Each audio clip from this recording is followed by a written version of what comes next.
Գանք մեր ընդհանուր արտաքին հարաբերություններին, դուք այսօր շատ հետաքրքիր վերլուծություն եք ներկայացրել եւ ընդհանրապես պարբերաբար են վերլուծական շարքեր ներկայացնում, որոնք պես հնարավորություն են տալիս դատել մեր արտաքին հարաբերությունների մասին եւ արտաքին ռիսկերի մասին դատողություններ անել։ Այսօրվա վերլուծությունը վերաբերում էր Հայաստանի խաչմերուկին եւ վերլուծելով այսպես ամբողջ պատկերը դուք հետաքրքիր ձևակերպում եք անում, այստեղ ասում եք, որ խնդիրը հակադրությունը խաղաղության եւ պատերազմի մեջ չէ, հակադրությունը պատրանքի եւ պատասխանատվության մեջ է։ Պատրանքը համոզվածությունն է, որ տնտեսական ինտեգրացիան ինքնին կլուծի անվտանգային խնդիրները, պատասխանատվությունը դա գիտակցումն է, որ նախանրաժեշտ է ամրապնդել ինստիտուտները, վերակառուցել պաշտպանական կարողությունները եւ ձևակերպել հստակ ազգային օրակարգ եւ միայն հետո աշխարհագրական դիրքը վերածել իրական առավելության։ Հիմա այս պատկերի մեջ մնալով, որոնք են ռիսկերը, որոնք որ Հայաստանի առջև ծառացել են եւ ինչպես են հաղթահարելու այդ ռիսկերը։ Այսպես ընդհանուր արտաքին քաղաքականության ներկայացնակի այդ շրջանակներում եմ ուզում հարցը քննարկենք։ Բարև ձեզ, շնորհակալություն եւ ողջունում հարգարժան գործընկերներին։ Ընդհանրապես միջազգային հարաբերությունների մեկ տեսություն գոյություն չունի։ Ոնց որ քաղաքական տեսություն գոյություն ունի, միջազգային հարաբերությունների տեսություն գոյություն չունի։ Եվ եթե ամփոփենք միջազգային հարաբերությունները դա վերապրելու արվեստ է։ Հիմա մեզ իմ կարծիքով արդեն հայտնել է մեր այսօրվա վարվող արտաքին քաղաքականության վերաբերյալ մեր հայրենակիցներին կապացրել, որ մենք ունենք շատ ակտիվ դինամիկ արտաքին քաղաքականություն, բազմաթիվ այցեր, հանդիպումներ, արարողություններ, բացատրել ստորագրվում, բայց այսօր կուզենամ այստեղ հիշել մի շատ դիպուկ անգլիական ասացվածք, որ ասում է մի շփոթեք շարժը առաջընթացի հետ դինել է ասում, բայց դա առաջընթաց չէ։ Հիմա դիվանագիտության ամենակարևոր նպատակը որն է։ Ստանալ այս եւ աշխարհը միշտ այդպես եղել, վտանգավոր աշխարհում ապահովել քո անվտանգությունը, բարեկեցությունը եւ զարգացման հնարավորությունը։ Ես եմ տեսնում այդ ձգտումը ներկայիս իշխանությունների կողմից կամ այդ գիտակցումը։ Արդյոք ես անդրադարձել եմ տարբեր մոտիվացներում մեր այսօրվա որող արտաքին քաղաքականությանը եւ իմ մոտեցումներին։ Նաև ուզում եմ օրգանական կապ ապահովել այսօրվա նախորդ բանախոսների թեմայի հետ եւ ես նաև անդրադարձել եմ մեկ այլ հոդվածում Հայաստան, Իրան, Ռուսաստան ռազմավարական եռանկյունի ստեղծման անհրաժեշտության վերաբերյալ, որը կլինի այս տարածաշրջանում կայունացման հենակետը։ Դուք նշեցիք, որ այսօր տարածաշրջանը վերածվել է հերթական արտաքին ազդեցությունների մրցակցության փուլի եւ ավելի համարձակ հայտարարություն կանեմ։ Կարծում եմ այս տարածաշրջանը մեծ տարածաշրջանը եւ Հարավային Կովկասի համաշխարհի մասն է, դարձել է եվրասիական անվտանգության ճարտարապետության կառուցվածքային բեկման փուլ։ Եվ այստեղ հատվում են եւ տարածաշրջանային եւ արտատարածաշրջանային շահերի բախումը, իրավիճակի վերջին տարիների փոփոխության արդյունքում տեղի ունենում ենթակառուցվածքային, տրանսպորտային եւ էներգետիկ նախագծեր, նոր նախագծեր եւ այստեղ բախում են նաեւ անվտանգային եւ քաղաքակրթական կամ ինքնության շահերը։ Այս աշխարհում միայնակ շատ դժվար է պաշտպանել քեզ եւ ապահովել քո շահերի առաջխաղացումը։ Իրանին անդրադառնալով տեսեք իրանագետներ այստեղ կան գուցե մի չամբարձակ եմ կողմից, բայց մի պատմությունը գիտեմ, որպես նախկին արտակեց ինձ այդ համարձակությունը թույլ կտամ։ Ընդհանրապես ներսավոր արևելքում մեծ իմաստով հավասարակշռությունը պահպանում էր Իրան-Իրաք մրցակցության եւ փոխհարաբերությունների մակարդակով։ 2003 թվականից հետո, երբ որ տեղ ունեցավ Իրաքյան երկրորդ պատերազմը եւ տեղ ունեցավ Միացյալ Նահանգների ներխուժումը Իրաք, ռեժիմի փոփոխությամբ, ամենամեծ շահառուն Իրանն էր։ Եվ նա ամրացրեց իր տարածաշրջանային դիրքերը այդ պատերազմի արդյունքում։ Իր տարածաշրջանային ազդեցությունը այնքան տարածվեց, որ մասնագետները խոսում էին շիական կիսալուսնի գոտու ստեղծման վերաբերյալ։ Ընդամենը 20 տարի հետո այդ բուֆերային գոտիները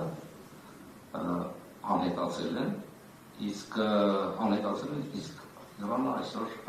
գտնվում է անմիջական սպառնալիքների միջավայրում։ Ինչու դա տեղի ունեցավ, տարբեր պատճառներով, ես մի հոդվածում անդրադարձել եմ, որ կոչվում է կայսրությունների մետամտությունը, անդրադարձել եմ թույլ տված սխալների։ Տեսեք, ավանդական քաղաքականությունը, որը վերջին տասնամյակների ընթացքում ապահովում էր գործընթացների կառավարությունը, բալանսավորման եւ արտաքին հեգեմոնիայի կանխարգելման ուղղությամբ, այսօր արդեն քայքայված է։ Իրանը, ինչպես եւ Ռուսաստանը, կորցրել են բարեկամ պետությունների այդ գոտու հնարավորությունը եւ եթե նախկինում այդ բարեկամ երկրները ուֆերացման միջոցով ապահովում են սպառնալիքների հեռավորությունը իրենց տարածքներից, ապա այսօր իրավիճակի փոփոխության արդյունքում սպառնալիքները ոչ թե ծայրամասում են մարտահրավերները, այլ անմիջական հարևանությամբ են եւ սա աշխարհական իմաստով որակապես տարբեր իրավիճակ է։ Երկրորդը ես անդրադարձել հոդվածում, որ կայսերական ժառանգություն ունեցող տերությունները ինքնաբուծության արդյունքում շատ անգամ հակված են գերագնահատել իրենց արտադրության ծավալը եւ հարաբերությունը։ Նրանց թվում է, որ պատմական եւ քաղաքական դերը մշակութային թվականությունը եւ ռազմական ներուժը ապահովում է ռազմավարական կայունությունը։ Այս մեծամտությունը երբ զուգակցվում է տակտիկական սխալների հետ, եւ շատ անգամ տակտիկան ստրատեգիայից են շփոթում նույնիսկ մեծ տերությունները, բերում է ռազմավարական խոցելությանը։ Եվ այստեղ կոնկրետ օրինակ բերեմ, իրավիճակը տարածաշրջանում անշուշտ փոխվեց 20 թվականի պատերազմից հետո, ամենադառը հետևանքները զգացին մեր վրա, բայց Իրանի եւ Ռուսաստանի կեցվածքը, որը որոշ չափով պայմանավորված է կայսերական մեծամտությամբ եւ տակտիկական սխալներով, նույնպես համապատասխանային միջավայրը ոչ թե ավելի նեղացավ, այլ բավական խորացավ մտահոգությունների, սպառնալիքների եւ մարտահրավերների արդյունքում։ Հետևաբար այսօրվա իրավիճակը դա ոչ միայն Հայաստանի խնդիրն է, մենք բարեկամական, պատմական, մշակութային լուրջ կապեր ունենք, բայց արտաքին քաղաքականությունը նաեւ շահերի մասին է։ Եվ ես կարծում եմ, որ մենք խոսում ենք տարբեր ազդակների վերաբերյալ Իրանի կողմից, մեր ուրիշ ռազմավարական գործընկերների կողմից, բայց պահը հասունացել է, որպեսզի կարողանանք հին ավանդական քաղաքականությունից վեր կանգնել եւ հասկանալ, որ մենք ապրում ենք որակապես այլ աշխարհում, որտեղ ուժը դնում է իրավունքը, ինչպես շատ հաճախ է պատմության ընթացքում։ Եվ այստեղ ես կուզենայի առանձնացնել երկու գործոն, որոնք ասում եմ արջի ծառայություն են կատարում Իրանի բարեկամներին։ Առաջինը ինքնաբավության գործումն է։ Տեսեք, երկար ժամանակաշրջանում ռազմավարական համբերությունը, ճկունությունը, ասիմետրիկ պատասխանների կարողությունը եւ պատժամիջոցների միջազգային ճնշման մեկուսացման պայմաններում բավական արդյունավետ եղել է Իրանի բարակը, բայց այսօր իրավիճակը դրդորեն փոխվել է։ Սպառնալիքները անմիջապես հասել են Իրանի դարպասները եւ Իրանը արտադրվում է լրջագույն մրցակիցների հետ, լրջագույն մրցակիցների։ Եվ այս բարակայում այս ինքնաբավությունը կարող է հակառակ էֆեկտ տալ։ Հետևաբար ժամանակում որպեսզի հենց Իրանում սկսել մտածել ոչ թե տակտիկական դաշինքների մասին, այլ ռազմավարական փոխգործակցության ուղղությամբ,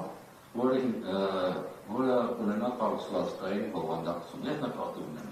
անվտանգության, ենթակառուցվածքների, տրանսպորտի եւ էներգիայի ոլորտում։ Երկրորդ գործոնը, որը նույնպես բացասական ազդեցություն ունի, դա ավանդական Իրանի ավանդական արտաքին քաղաքականության դանդաղությունն է։ Անշուշտ կայուն պայմաններում այս ռազմավարական համբերությունը եղել է արդյունավետ, բայց երբ որ տարածաշրջանը գտնվում է տուրբուլենտության մեջ եւ տարածաշրջանային անվտանգության ճարտարապետությունը փոխվում է արագացված տեմպերով, այդ դանդաղությունը կարող է խորացնել իրավիճակը։ Հետևաբար այս մարտահրավերներին եւ նկատի ունեմ իմ նախկին գործունեության ընթացքում ես ակներ ունեցել եմ խոսել եւ Իրանի եւ Ռուսաստանի գործընկերների հետ։ Եթե կա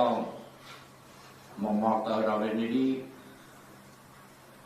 համատեղ ընկալում եւ հնարավորության շահերի համադրում, հարկավոր է ստեղծել պաշտպանական դաշինք, որը կարող է չեզոքացնել ներկայիս մարտահրավերները։ Այսօր աշխարհը շատ մարտահրավերներ է ներկայացնում բոլոր երկրներին, ինչպես է պատմության ընթացքում։ Եվ ամենակարևորը այն երկրները կարողանան հաղթահարել այս մարտահրավերները, որոնք կարող են ադապտացվել։ Մեծ տերությունները, մեծ կայսրությունները չեն քայքայվել, անկում չեն ապրել, պարզապես պատերազմների հետևանքով։ Նրանք քայքայվել են, անկում են ապրել, երբ որ նրանք չեն կարողացել համարձակ կերպով արձագանքել եւ դիտակցել մարտահրավերներին եւ գործել համապատասխան կեցված։ Նրանք պետք է դիտակցեն, որ պետք է վերաարժանացնել միջազգային միջավայրի կառուցվածքային փոփոխման հարմարվելու իրենց կարողությունը։ Այստեղ ես նշում եմ երկը եւ Իրանի, եւ Հայաստանի, եւ Ռուսաստանի համար։ Շնորհակալություն պարոն Աղաջան, բավականին մանրամասն վերլուծության համար եւ այսպես